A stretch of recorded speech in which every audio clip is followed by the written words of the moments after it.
స్వాగతం సుస్వాగతం నా కుకింగ్ ఛానల్ కండి. ఈరోజు నేను లంచ్ బాక్స్లకి అట్లాగే మన స్కూల్ పిల్లలకి చాలా ఇష్టమైన కరేపాకు కారం పొడి రైస్ చేయబోతున్నాను. అది ఎలాగో మీరు చూడాలి, నేను చేసేది రండి అండి.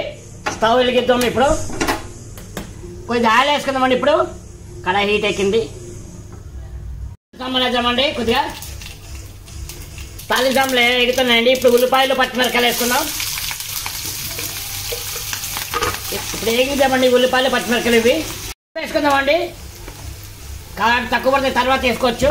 వేసుకుందామండి. ఇప్పుడు వేసుకుందామండి సరిపడగా మనకి ఎంత కావాలంత. ఇప్పుడు ఒక్కసారి కలుపుకుందామండి మొత్తం ఇది. ఇప్పుడు ఇకండి నేను తయారు చేసిన కరేపాకు కారం పొడి ఇక ఈ రైస్లో వేసుకుందాం. ఇప్పుడు మనకి ఎంత కావాలో అంత వేసుకుందామండి. ఇది ఇప్పుడు మొత్తం ఒకసారి కలుపుకుందాం. చాలా టేస్ట్గా ఉంటుంది. కొద్దిగా ఎక్కువైనా బాగుంటుంది. కరేపాకు కారం పొడి చాలా టేస్ట్గా ఉంటుంది, చాలా రుచికరంగా ఉంటుంది. అలాగే ఆహా గుమ్మగుమ్మలు ఆడిపోతుందండి ఇప్పుడే. ఇలా ఎంత కలర్ఫుల్గా ఉందో. ఇంకొక 2 నిమిషాలు అండి. ఇలాగా కొత్తిమీరతో గార్నిష్ చేసుకుందామండి. సూపర్. ఓకే, ఇది అయిపోయిందండి.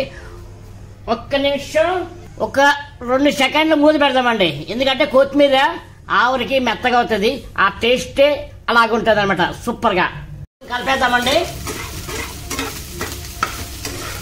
కరేపాకు కారం పొడి రైస్ రెడీ అయిపోయింది.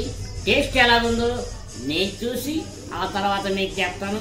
సేమ్ ఈ విధంగా మీరు కూడా వండుకోండి, తినండి. టేస్ట్ ఎలాగుందో నా కామెంట్ సెక్షన్లో కామెంట్ చేయండి. ఇప్పుడు మీకోసం నేను టేస్ట్ చేయబోతున్నాను.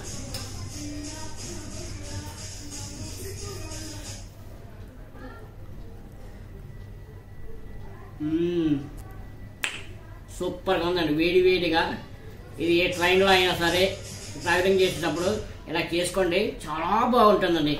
అస్సలు మిస్ అవ్వకండి. టేస్ట్ చేస్తా. ఆహా సూపరో సూపరు. నా ఛానల్ని లైక్ చేసి షేర్ చేసి సబ్స్క్రైబ్ చేసుకొని అలాగే బెల్ ఆల్ లైక్ అని కొట్టండి. నా ఛానల్ని మీరు ఆదరిస్తారని కోరుకుంటున్నాను. బాయ్.